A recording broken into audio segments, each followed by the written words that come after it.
வணக்கம் நண்பர்களே, இன்று நாம் கிரிக்கெட் உலகின் மிக சுவாரஸ்யமான மற்றும் வரலாற்று சிறப்புமிக்க ஒரு தருணத்தை பற்றி மிக விரிவாகவும் ஆழமாகவும் பார்க்க போகிறோம். சர்வதேச கிரிக்கெட் அரங்கில் ஒரு காலத்தில் அசைக்க முடியாத ஜாம்பவான்களாக திகழ்ந்த வெஸ்ட் இண்டீஸ் அணி சமீப காலங்களில் சந்தித்த சறுக்கலுக்கு பிறகு மீண்டும் ஒரு அபாரமான வெற்றியை பதிவு செய்துள்ளது.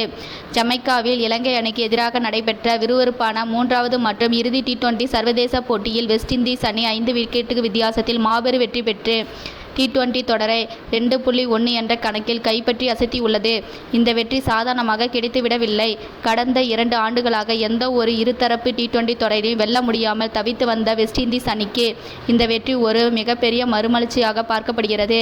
இந்த வீடியோவில் டாஸ் போட்டத்திலிருந்து கடைசி பந்து வரை ஆட்டத்தில் நிகழ்ந்த ஒவ்வொரு சுவாரஸ்யமான திருப்பங்களையும், வீரர்களின் தனிப்பட்ட திறமைகளையும், மைதானத்தில் நிலவிய உச்சக்கட்ட பரபரப்பையும் நாம் அணுவணுவாக ரசித்து பார்க்க உள்ளோம். முதலில் இந்த தொடரின் பின்னணியை நாம் சற்று திரும்பி பார்க்க வேண்டும். இந்த T20 தொடருக்கு முன்பாக இரு அணிகளுக்கும் இடையே நடைபெற்ற ஒருநாள் தொடரில் இலங்கை அணி மிக சிறப்பான ஆட்டத்தை வெளிப்படுத்தி 1.0 என்ற கணக்கில் தொடரை வென்றிருந்தது. அந்த வெற்றியின் மூலம் மிகுந்த நம்பிக்கையுடன் T20 தொடருக்குள் நுழைந்த இலங்கை அணிக்கு தகுந்த பதிலடி கொடுக்க வேண்டும் என்ற வெறியோடு வெஸ்ட் இண்டீஸ் அணி களமிறங்கியது. முதல் 2 T20 போட்டிகளில் இரு அணிகளுக்கும் தலா ஒரு வெற்றியை பதிவு செய்திருந்ததால் இந்த மூன்றாவது போட்டி இரு அணிகளுக்கும் ஒரு வாழ்வா சாவா போராட்டமாக அமைந்திருந்தது. இலங்கை அணி முதலில் பேட்டிங் செய்ய களமிறங்கியது. தொடக்க வீரர்களாக களமிறங்கிய இலங்கை அணி வீரர்கள் ஆரம்பம் முதலே சற்று நிதானமான ஆட்டத்தை வெளிப்படுத்தினர். வெஸ்ட் இண்டீஸ் அணியின் வேகப்பந்து வீச்சாளர் குறிப்பாக சமர் ஜோசப் வீசிய பந்துகளை எதிர்கொள்ள இலங்கை பேட்ஸ்மேன்களால் மிகவும் திணறினார்கள். ஒரு பக்கம் விக்கெட்டுகள் சரிந்தாலும் இலங்கை அணியின் மிடில் ஆர்டர் பேட்ஸ்மேன்கள் தங்கள் இயன்றவரை போராடி ரன்களை சேர்த்தனர். நிர்ணயிக்கப்பட்ட 20 ஓவர்கள் முடிவில் இலங்கை அணி வெஸ்ட் இண்டீஸ் அணிக்கு 170 ரன்கள் என்ற சவாலான வெற்றி இலக்கை நிர்ணயித்தது. T20 போட்டிகளை பொறுத்தவரை 170 ரன்கள் என்பது ஒரு சிறந்த ஸ்கோர் என்றாலும் வெஸ்ட் இண்டீஸ் அணியின் அதிரடி பேட்ஸ்மேன்களை கட்டுப்படுத்துவது அவ்வளவு எளிதான காரியமல்ல. இருப்பினும் இலங்கை அணியின் பந்துவீச்சு வரிசை மிக பலமாக இருந்தது. ஆட்டம் இறுதி வரை விறுவிறுப்பாக செல்லும் என கிரிக்கெட் விமர்சகர்கள் கணித்தனர். இந்த இன்னிங்ஸ் வெஸ்ட் இண்டீஸ் அணியின் பந்துவீச்சாளர் சமர் ஜோசப்பின் பந்துவீச்சு அனைவரையும் பிரமிக்க வைத்தது. அவர் 5 விக்கெட்டுகளை வீழ்த்தி இலங்கை அணியின் பேட்டிங் முதுகெலும்பையே உடைத்தார். டெஸ்ட் போட்டிகளில் மட்டுமே சாதிப்பார் என பலரால் கருதப்பட்ட சமர் ஜோசப் T20 வடிவிலும் தான் ஒரு மிக சிறந்த பந்துவீச்சாளர் என்பதை இந்த போட்டியின் மூலம் ஆணித்தரமாக நிரூபித்துள்ளார்.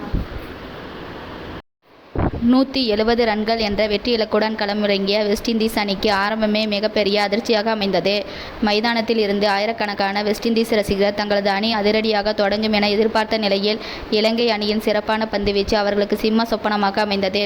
அணியின் கேப்டன் ஜாய் ஹோப் தொடக்கத்திலே ஆட்டமிழந்து வெளியேறினார். அவரை தொடர்ந்து களமிறங்கிய முன்னணி பேட்ஸ்மேன்களும் இலங்கை சுழல் பந்து மற்றும் வேகப்பந்து வீச்சாளர்களின் தந்திரமான பந்துவீச்சில் சிக்கி அடுத்தடுத்து பெவிலியன் திரும்பினர். ஸ்கோர் போர்டில் வெறும் 53 ரன்கள் மட்டுமே இருந்த நிலையில் வெஸ்ட் இண்டீஸ் அணி தனது முக்கிய 4 விக்கெட்டுகளை இழந்து மிகவும் பரிதாபகரமான நிலைக்கு தள்ளப்பட்டது. ஆட்டத்தின் முழு கட்டுப்பாடும் இலங்கை அணியின் கைக்குள் சென்றது போல தோன்றியது. வெஸ்ட் இண்டீஸ் ரசிகர்கள் மைதானத்தில் அமைதியாகிவிட்டனர். இந்த சூழ்நிலையில் வெஸ்ட் இண்டீஸ் அணி வெற்றி பெறுவது சாத்தியமே இல்லை என்று பலரும் நினைக்க தொடங்கினர். ஆனால் T20 கிரிக்கெட் என்பது எப்போது வேண்டுமானால் எத்திசையிலும் மாறக்கூடிய ஒரு மாயாஜால விளையாட்டு என்பதை அந்த ஆட்டம் மீண்டும் ஒரு முறை நிரூபித்துவிட்டது. அந்த இக்கட்டான சூழ்நிலையில்தான் வெஸ்ட் இண்டீஸ் அணியின் ரோமன் பவல் மற்றும் ஷெர்பன் ருதர்ஃபோர்ட் ஆகியோர் ஜோடி சேர்ந்தனர். இருவருக்கு முன்னால் ஒரு மிகப்பெரிய பொறுப்பு காத்திருந்தது. விக்கெட்டுகளை மட்டும் இழக்காமல் அணியின் ஸ்கோரை உயர்த்த வேண்டும், அதே சமயம் ரன் ரேட்டையும் கட்டுக்குள் வைத்திருக்க வேண்டும் என்ற மிகப்பெரிய சவால் அவர்களுக்கு இருந்தது. ஆரம்பத்தில் மிகவும் கவனமாக விளையாடிய இந்த ஜோடி மோசமான பந்துகளை மட்டும் தேர்வு செய்து பவுண்டரிக்கு விரட்டியது. இலங்கை பந்துவீச்சாளர்கள் எவ்வளவோ முயன்றும் இந்த ஜோடியை பிரிக்க முடியவில்லை. இந்த இருவரின் பொறுப்பான ஆட்டத்தால் ஆட்டத்தின் போக்கு மெல்ல மெல்ல வெஸ்ட் இண்டீஸ் அணியின் பக்கம் திரும்ப தொடங்கியது. ஆட்டத்தின் மிக முக்கியமான கட்டத்தில் ரோமன் பவல் 33 ரன்களுக்கு ஆட்டமிழந்தார். அவர் ஆட்டமிழந்தாலும் அவர் செய்து கொடுத்த சிறப்பான அடித்தளம் அணியின் ரன் ரேட்டை சீராக வைத்திருக்க உதவியது. பவல் ஆட்டமிழந்த பின்பு வெஸ்ட் இண்டீஸ் அணியின் வெற்றிக்கு இன்னும் கணிசமான ரன்கள் தேவைப்பட்டது. இறுதி வரை களத்தில் நின்று அணியை வெற்றி பாதைக்கு அழைத்து செல்ல வேண்டிய முழு பொறுப்பும் ஷெர்பன் ருதர்போர்ட்டின் தோள்களில் விழுந்தது. கடைசி சில ஓவர்களில் ஆட்டம் இரு அணிகளுக்கும் இடையே ஒரு மிகப்பெரிய போராட்டமாக மாறியது. கடைசி 18 பந்துகளில் வெஸ்ட் இண்டீஸ் அணியின் வெற்றிக்கு 36 ரன்கள் தேவைப்பட்டது. T20 கிரிக்கெட்டில் இது ஒரு சாத்தியமான இலக்கு என்றாலும் அழுத்தம் நிறைந்த இறுதி ஓவர்களில் ரன் குவிப்பது என்பது பேட்ஸ்மேன்களுக்கு மிக கடினமான சவாலாகும். ஆட்டத்தின் 19 ஓவரை வீச இலங்கை அணியின் அனுபவமிக்க வேகப்பந்து வீச்சாளர் துஷ்மன் சமீரா அழைக்கப்பட்டார். ஓவரில் களமிறங்கிய வெஸ்ட் இண்டீஸ் அணியின் முன்னாள் கேப்டனும் மூத்த வீரருமான ஜேசன் ஹோல்டர் தனது அனுபவத்தை முழுமையாக பயன்படுத்தி ஒரு மாயாஜாலத்தை நிகழ்த்தினார்.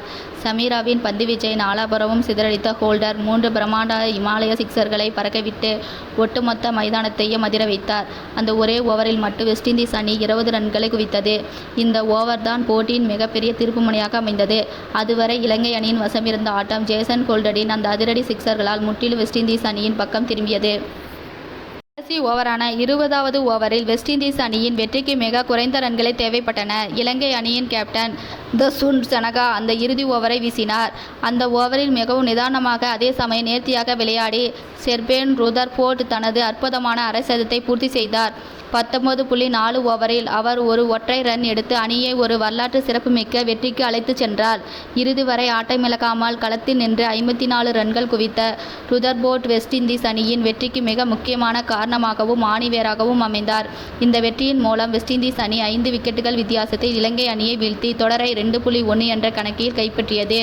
வீரர்களின் கொண்டாட்டம் மைதானத்தில் எல்லை மீறியது. 2024ஆம் ஆண்டிற்கு பிறகு அந்த அணி கைப்பற்றும் முதல் இருதரப்பு T20 தொடர் இதுவாகும் என்பது இந்த வெற்றிக்கு மேலும் ஒரு மகுடமாக அமைந்தது. முடிந்த பிறகு நடைபெற்ற பரிசளிப்பு விழாவில் முதல் இன்னிங்ஸ் பந்துவீச்சில் 5 விக்கெட்டுகளை வீழ்த்தி அசத்திய சமர் ஜோசப் ஆட்டநாயகன் விருதையும் தொடர் முழுவதும் சிறப்பான ஆட்டத்தை வெளிப்படுத்தியதற்காக தொடர்நாயகன் விருதையும் ஒரு சேர தட்டிச் சென்றார். அவருக்கு ரசிகர்கள் பலத்த கரகோஷத்தை எழுப்பி தங்களது அன்பை வெளிப்படுத்தினர். இந்த தொடரின் வெற்றி வெஸ்ட் இண்டீஸ் அணிக்கு ஒரு மிகப்பெரிய உத்வேகத்தை அளித்துள்ளது. அடுத்தபடியாக இரு அணிகளுக்கும் இடையிலான 2 போட்டிகள் கொண்ட டெஸ்ட் தொடர் வரும் வியாழக்கிழமை ஆன்டிகுவாவில் தொடங்க உள்ளது. இந்த T20 தொடரின் தோல்விக்கு இலங்கை அணி டெஸ்ட் தொடரில் பதிலடி கொடுக்குமா அல்லது வெஸ்ட் இண்டீஸ் அணி தனது ஆதிக்கத்தை டெஸ்ட் தொடரிலும் தொடருமா என்பதை பொறுத்திருந்துதான் பார்க்க வேண்டும். கிரிக்கெட் ரசிகர்கள் அனைவரும் இந்த டெஸ்ட் தொடருக்காக மிகுந்த ஆவலுடன் காத்து கொண்டிருக்கின்றனர். தொடர்ந்து சிறப்பான கிரிக்கெட் செய்திகளை உடனுக்குடன் தெரிந்து கொள்ள எங்களோடு இணைந்திருங்கள். நன்றி, வணக்கம்.